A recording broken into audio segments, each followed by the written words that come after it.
Halo Sobat Sehat semua, Assalamualaikum warahmatullahi wabarakatuh. Salam jumpa kembali dengan saya Sugito di channel Berbagi Sehat, channel edukasi dan motivasi seputar asam lambung, GERD, anxiety psikosomatis. Berdasarkan pengalaman saya sebagai orang yang pernah mengalami penderitaan asam lambung, GERD, anxiety psikosomatis. Harapan saya khususnya kepada teman-teman yang masih dalam penderitaan asam lambung, GERD, anxiety psikosomatis, setelah menonton video ini akan dapat tersugesti dan termotivasi untuk dapat cepat sembuh. Saya bisa sembuh, insya Allah teman-teman pasti juga bisa sembuh, badai pasti berlalu. Baiklah teman-teman, pada kesempatan kali ini saya akan berbagi seputar asam lambung, GERD, anxiety psikosomatis dengan topik fobia, takut hujan, perut kembung, dan tidur tidak normal atau susah tidur. Baiklah teman-teman ya, sebelum saya lanjutkan, tolong yang belum subscribe channel ini, klik subscribe dan loncengnya, supaya teman-teman tidak ketinggalan konten video-video berikutnya. Dan jika suka, klik like, selalu bagikan ke sosial media teman-teman. Semoga bermanfaat buat kita semua. Baik, kita lanjutkan. Jadi topik kita kali ini ada dua hal ya, yaitu yang pertama adalah fobia takut hujan, yang kedua adalah perut kembung ya. Ini juga sebagai jawaban ya atas pertanyaan subscriber setia yang punya akun Siti Rahmawati ya, yang menanyakan tentang perasaan takut ya ketika hujan ya, takut, gelisah dan seterusnya ya. Itu kemudian yang kedua nanti dari pertanyaan yang punya akun Sukaryo ya di Batam ini ya, yang menanyakan perut kembung ya, walaupun sudah menjaga pola makan dengan baik tetapi perut selalu kembung dan merasa tidurnya tidak normal. Nah, mudah-mudahan teman-teman sedang atensi ya, dan buat teman-teman semuanya juga yang memang masih mengalami sensasi-sensasi seperti ini. Nah, alangkah baiknya ya ketika kita menyimak konten ini, mudah-mudahan bisa membantu solusi teman-teman agar penderitaannya cepat berakhir. Amin ya. Maka dari itu tolong ya untuk video ini ikuti sampai dengan selesai ya, supaya tidak gagal paham. Dan alangkah baiknya juga ketika teman-teman menonton video-video saya yang lalu ya, karena hampir semuanya itu sudah saya share ya tentang hal-hal yang berhubungan dengan asam lambung, GERD, anxiety psikosomatis, sehingga dengan kita memiliki banyak referensi ya, banyak panduan ya, insya Allah itu akan membantu ikhtiar kita di dalam keluar dari jeratan penderitaan asam lambung, GERD, anxiety psikosomatis. Baik teman-teman ya, jadi memang kita harus menyadari bahwa penderitaan asam lambung, GERD, anxiety psikosomatis yang disebabkan oleh multifaktor ya, baik itu faktor fisik maupun faktor psikis dengan sensasi yang sangat beragam, mulai dari ujung rambut sampai dengan ujung kaki yang sering kita kenal sebagai 1001 rasa sensasi ya. Itu memang sungguh luar biasa, sungguh dahsyat ya, dan perlu kita tangani dengan bijak agar penderitaan asam lambung, GERD, anxiety psikosomatis dapat cepat membaik atau dapat cepat sembuh total. Nah, baik teman-teman ya, khusus pada session kali ini saya membahas topik ini ya, memang yang pertama sebagai jawaban atas pertanyaan subscriber setia ya, yang kedua karena sensasi-sensasi seperti ini juga pernah saya alami ya, sehingga saya bisa sharing kepada teman-teman bagaimana caranya mengatasinya. Baik ya, jadi topik yang pertama yaitu tentang fobia takut hujan ya. Bahkan tidak hanya pada saat hujan ya, tapi sebelum hujan ya. Sebelum hujan itu kita kadang sudah merasa takut ya, merasa gelisah dengan sensasi-sensasi sampai tubuh kita itu kadang merasa lemes ya, terutama di dada ini juga merasa berdebar-debar ya. Yang saya rasakan itu dulu seperti itu ya, sampai ini apa ya, seperti detak jantungnya itu keras itu ya, deg-degan istilahnya itu seperti itu, sampai kadang nafas juga menjadi agak nyesek gitu seperti itu ya. Belum yang katakanlah agak menjadi pusing, yaitu sensasi-sensasi ketika kita mengalami ketakutan ya. Bahkan tidak hanya ketakutan soal misalkan seputar hujan ya, baik itu mulai sebelum hujan maupun setelah hujan ya, atau sedang hujan ya, tetapi juga ketakutan-ketakutan yang lain ya. Contohnya kita takut keluar rumah, takut bepergian jauh, takut di keramaian dan lain sebagainya. Nah, itu sebenarnya hampir sama ya, hampir sama seperti itu. Cuma ini memang agak khusus ya untuk untuk takut hujan ya. Nah, itu bisa jadi karena pada saat kita mengalami penderitaan asam lambung ketidaksensitif psikosomatis, memang yang namanya perasaan ya, perasaan, emosi, pikiran ini menjadi sangat sensitif ya. Itu yang saya rasakan seperti itu ya. Jangankan istilahnya menjelang hujan atau sedang hujan ya, kita hanya mendengar suara keras saja ya. Contohnya ada orang di sebelah kita ya, itu bersuaranya keras ya, seperti orang sedang marah. Di sini udah berdebar-debar sekali ya, berdebar sekali sampai yaitu menjadikan sampai nafas menjadi nesek ya, kemudian badan rasanya dingin, lemes, kadang sampai keluar keringat dingin. Nah, itu seperti itu karena kita memang perasaannya sensitif di saat istilahnya anxiety dan psikosomatisnya itu belum terkendali. Nah, itu yang saya alami itu seperti itu teman-teman ya. Nah, khusus kepada tentang takut hujan ya, ini khususnya buat subscriber setia ya yang bertanya ini Mbak Siti Rahmawati ya. Ini jadi memang harus kita ini istilahnya harus kita telah dulu ya. Jadi kenapa kita sampai takut ya, takut pada saat hujan ya, takut ini nih bahkan dimulai dari sebelum hujan ya. Sebelum hujan contohnya ketika ada petir ya, ada kilat, kan suaranya menggelegar dan mengagetkan. Nah, itu juga sudah membuat kita menjadi berdebar-debar. Itu ya. Jadi dulu saya itu ya pokoknya suara yang menggelegar, yang keras ya, yaitu katakanlah orang bicara keras saja itu sudah di sini berdebar-debar sekali ya. Apalagi sampai suaranya mengaget ya, kaget itu loh. Contohnya misalkan ada kilat, ada petir itu kan kaget. Nah, di sini langsung berdebar-debar itu seperti itu ya. Nah, belum lagi dengan suasana misalkan ketika mau hujan itu kan kadang selain ada petir, ada kilatnya, kemudian anginnya itu ini apa ya, besar ya. Nah, itu menakutkan memang seperti itu ya, untuk orang-orang yang masih anxiety psikosomatis itu cukup membuat takut. Nah, dan itu pernah saya alami seperti itu ya. Nah, maka dari itu ya, setelah kita mengenali sensasinya seperti itu ya, tubuh menjadi tidak nyaman, kadang menjadi lemes, nafas menjadi nyesek ya, kadang rasa-rasa di tubuh dingin ya, sampai dengan keluar keringat dingin, kemudian agak keliengan. Nah, ini adalah memang sensasi ketakutan ya, termasuk fobia ini ya, takut hujan ya. Takut hujan itu seperti itu.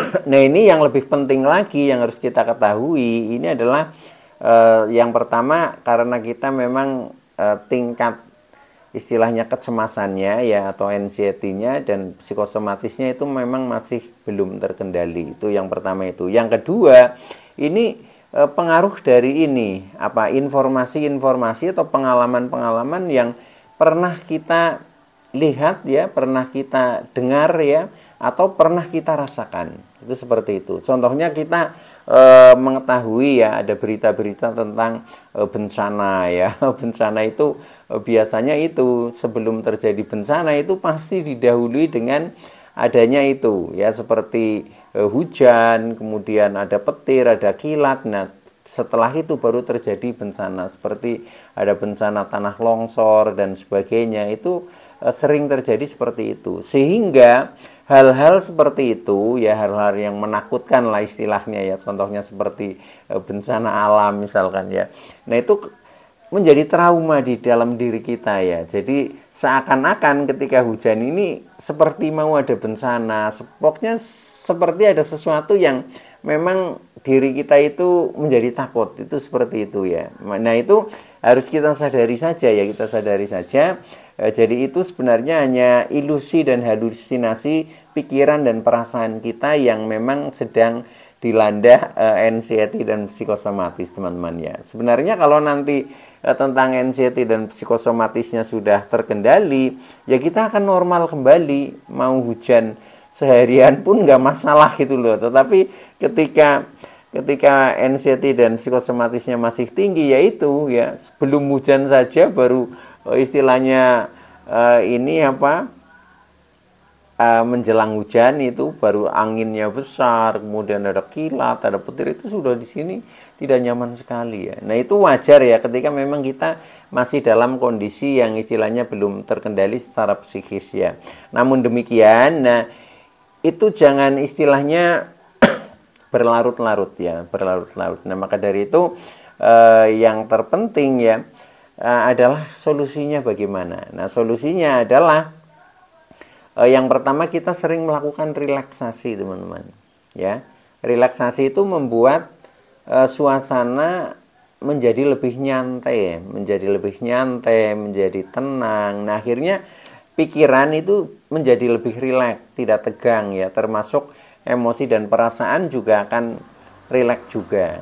Nah itu biasanya dengan melalui kita melakukan kegiatan-kegiatan yang menyenangkan lah, entah itu misalkan melakukan kegiatan yang bersifat hobi, entah itu mungkin menonton ya, katakanlah contohnya film-film yang lucu ya, atau mungkin bisa mendengarkan lagu yang menyejukkan hati dan seterusnya itu. Nah, itu yang pertama. Jadi lakukan saja relaksasi. Itu sesering mungkin ya. Jadi usahakan itu tiap hari itu seperti itu. Nah, kemudian yang kedua yaitu pada saat anxiety dan psikosomatisnya belum terkendali ya, dengan bukti kita masih takut terhadap contohnya takut hujan ya. Nah, itu kita bisa dibantu teman-teman ya. Jadi solusi yang kedua adalah butuh teman pendamping ya di saat hujan atau menjelang hujan. Sama seperti kita misalkan masih takut bepergian ya, itu untuk bepergian apalagi jauh itu saya dulu itu selalu membawa pendamping ya. Walaupun pendamping itu kadang bisa mungkin anak saya, bisa juga mungkin istri saya, atau bisa juga teman ya, atau keluarga, siapa saja lah. Yang penting tidak sendirian, itu sudah menjadi merasa lebih percaya diri ya. Nah akhirnya rasa-rasa ketakutan itu juga akan terkendali, jadinya seperti itu. Nah maka buat teman-teman yang masih merasakan seperti ada sensasi seperti itu ya, yaitu fobia takut hujan, nah itu jadi bisa kita ada bantuan teman ya pada saat istilahnya menjelang hujan. Itu kita sudah jangan menyendiri ya. Dengan seperti itu nanti akan kuat ya, akan kuat mental kita sebenarnya yang kuat, nah, seolah-olah aman itu seperti itu. Nah itu nanti akan sedikit demi sedikit kita menjadi terlatih terbiasa, akhirnya menjadi tidak takut. Nah itu memang harus dilatih teman-teman ya, itu seperti itu. Nah itu tip yang kedua ya. Kemudian tip yang ketiga, kita melatih berpikir rasional ya, rasional bahwa hujan adalah berkah ya. Jadi ketika hujan, nah kita bersyukur ya, alhamdulillah hujan ya, tanaman-tanaman menjadi subur ya, daerah-daerah yang mengalami kekeringan mendapatkan air dan seterusnya ya. Jadi air itu kan kebutuhan paling pokok ya untuk kita lah, untuk semua makhluk bahkan ya.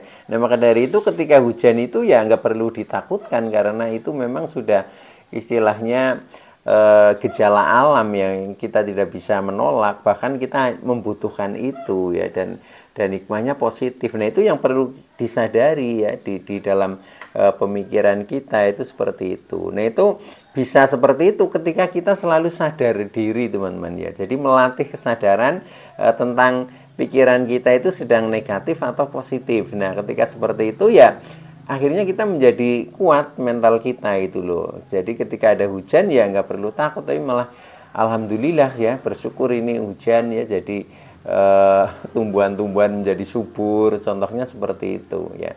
Tuh. Nah itu tip yang ketiga. Nah kemudian tip yang keempat yaitu kita lebih mendekatkan diri ya.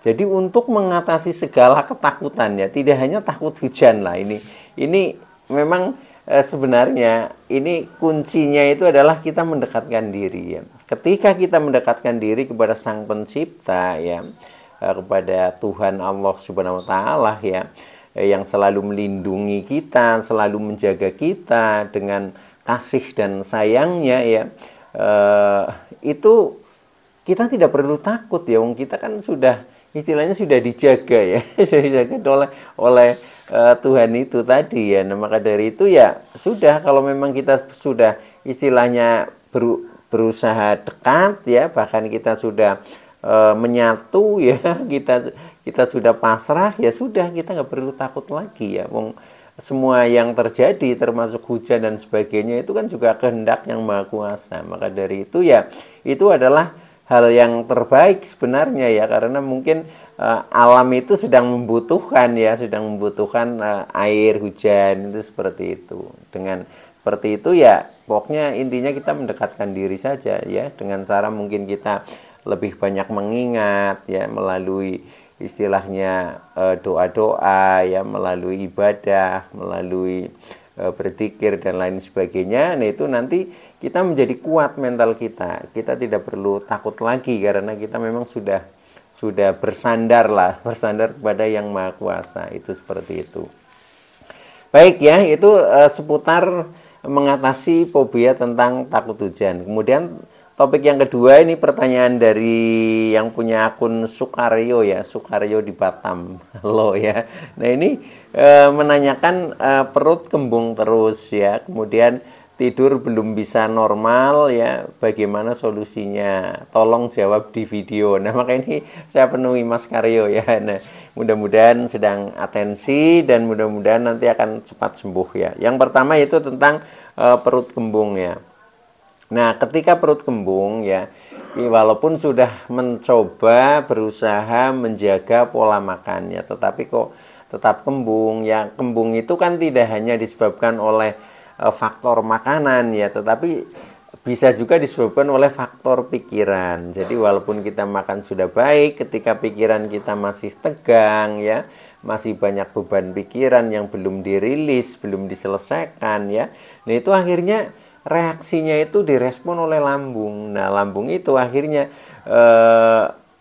asam lambungnya itu kadang meningkat ya, sedangkan asam lambung itu mengandung gas sehingga akhirnya perut terasa kembung ya, terasa kembung, terasa begah seperti itu. Nah, maka dari itu ya, itu harus disadari harus disadari dan itu harus istilahnya kita bisa mencermati ya, sebenarnya apa sih yang menyebabkan diri saya itu menjadi selalu kembung ya. Pasti akan ketemu kok, pasti akan ketemu ya. Jadi kalau orang lain malah menemukan kadang susah ya, tetapi kalau yang diri sendiri kan karena diri sendiri yang mengalami ya. Kalau pola makan mungkin orang lain bisa menentukan ya, tetapi kalau masalah pikiran, masalah batin ya, masalah jiwa, ini kan yang tahu dirinya sendiri ya. Kadang kan kita tidak semua hal kita ceritakan ya, apa yang kita alami kemudian terasa istilahnya menyakitkan atau tidak, itu kan yang merasakan diri kita sendiri. Nah, hal-hal seperti itulah ya yang harus kita pecahkan, teman-teman. Maka dengan seperti itu nanti ya akan membaik, sebenarnya nggak akan kembung ya. Tetapi ketika masih sering kembung, nah ini solusinya ya, ini pengalaman saya ya, pengalaman saya, mudah-mudahan buat teman-teman juga cocok ya. Ketika perut masih selalu kembung, itu yang saya selalu lakukan ya, itu kuncinya adalah pernafasan, teman-teman. Nah, mengapa pernafasan itu mengatasi ya? Karena pada saat kita mengambil nafas itu kan hanya secukupnya ya, kemudian kita keluarkan lebih banyak. Nah, karena kita mengeluarkannya lebih banyak, otomatis gas yang di dalam perut ya ini akan ikut keluar, teman-teman. Nah, akhirnya kembung-kembung itu akan menghilang. Nah, caranya bagaimana? Ya biasa saja, kita ambil nafas pakai hidung ya. Dihitung ya boleh, enggak juga enggak apa-apa ya. Yang penting kita berusaha ngambil nafas. Kemudian kita keluarkan. Nah, ini ketika mengeluarkan sebanyak-banyaknya. Sehingga nanti perut kan sampai mengempis ya. Nah, ketika perut mengempis kan sudah tidak kembung lagi karena gasnya sudah ikut keluar bersama nafas itu tadi ya. Nah, cuma untuk awal-awal kita latihan itu kadang susah untuk mengeluarkan sampai habis, itu juga susah. Tetapi ada tekniknya ya.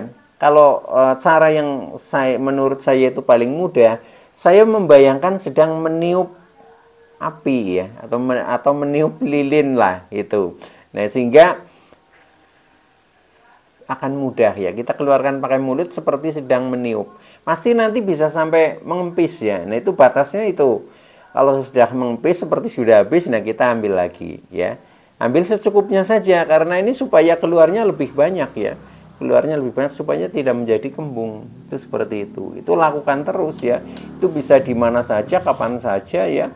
Itu paling mudah ya. Wong saya sedang bepergian ya, sedang naik bis ya. Itu saja saya lakukan pernafasan seperti itu ya. Nah, akhirnya ya alhamdulillah ya, kembung-kembung itu akan mudah teratasi buat saya, itu seperti itu. Sebenarnya sering terjadi itu kembung seperti itu, tapi begitu sudah merasa agak kembung, pasti saya lakukan pernapasan seperti itu. Nah, silahkan teman-teman dicoba saja, nanti akan bisa merasakan manfaatnya seperti apa.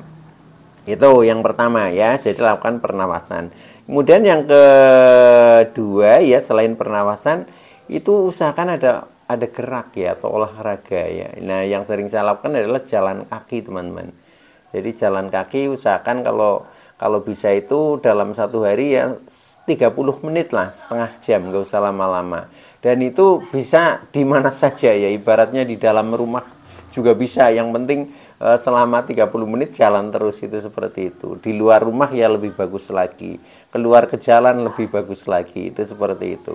Silahkan lakukan saja. Nah, itu karena dengan kita jalan kaki, ini juga organ-organ tubuh kita menjadi lebih lancar pergerakannya ya, seperti melancarkan pencernaan, melancarkan peredaran darah ya, bahkan juga melancarkan oksigen. Nah, itu karena gerakan-gerakan. Memang tubuh kita disetting untuk bergerak teman-teman ya, maka dari itu jangan malas gerak. Nah, itu termasuk kembung juga akan lebih mudah keluar, itu seperti itu ya. Jadi tip yang kedua, jalan kaki. Kemudian tip yang ketiga, pola makan tetap dijaga ya. Kemudian tip yang keempat itu saya juga merasakan terbantu sekali ya, yaitu dengan air kunyit ya. Saya dulu itu ketika sensasi di perut masih selalu ada, nah itu saya rutinnya minum air kunyit ya, satu hari 1 gelas.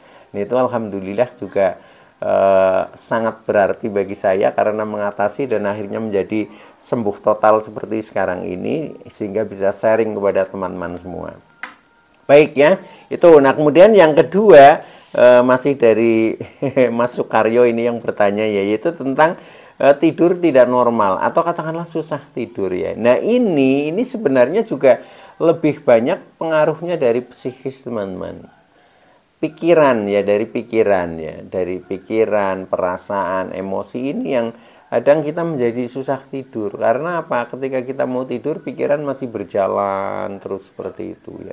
Nah, maka dari itu ya solusinya itu yang pertama, sering lakukan relaksasi ya. Relaksasi yaitu seperti tadi yang saya sampaikan ya. Jadi istilahnya membuat kita itu damai, nyaman ya, dengan kegiatan-kegiatan yang menyenangkan, itu seperti itu, relaksasi. Kemudian yang kedua, kita rajin meditasi ya. Meditasi itu menenangkan diri ya, menenangkan diri, mengenal diri kita sendiri ya, sehingga kita tahu ya dengan kesadaran bahwa oh, diri kita sedang emosi, oh, pikiran kita sedang positif, pikiran kita negatif ini dan seterusnya, itu tahu seperti itu ya. Kalau diketahui itu nanti kita menjadi lebih tenang teman-teman ya, maka lakukan saja meditasi. Kemudian yang terakhir adalah mendekatkan diri ya. Mendekatkan diri ya, meningkatkanlah iman dan takwa kita ya, dengan caranya sendiri-sendiri sesuai dengan keyakinannya sendiri. Saya yakin itu nanti akan ada perubahan ya, menjadi tidurnya lebih mudah ya. Dan untuk lebih rincinya lagi, sebenarnya ada di video saya yang lalu tentang mengatasi susah tidur. Nah, itu juga bisa ditonton ya, itu lebih rinci lagi ya. Baik teman-teman ya, itu dulu yang bisa saya sampaikan. Mudah-mudahan teman-teman yang masih dalam penderitaan asam lambung TNCT psikosomatis akan segera sembuh. Saya bisa sembuh, insya Allah teman-teman pasti juga bisa sembuh, badai pasti berlalu. Oke, terima kasih atas like, subscribe, serta komennya. Sekian, wassalamualaikum warahmatullahi wabarakatuh.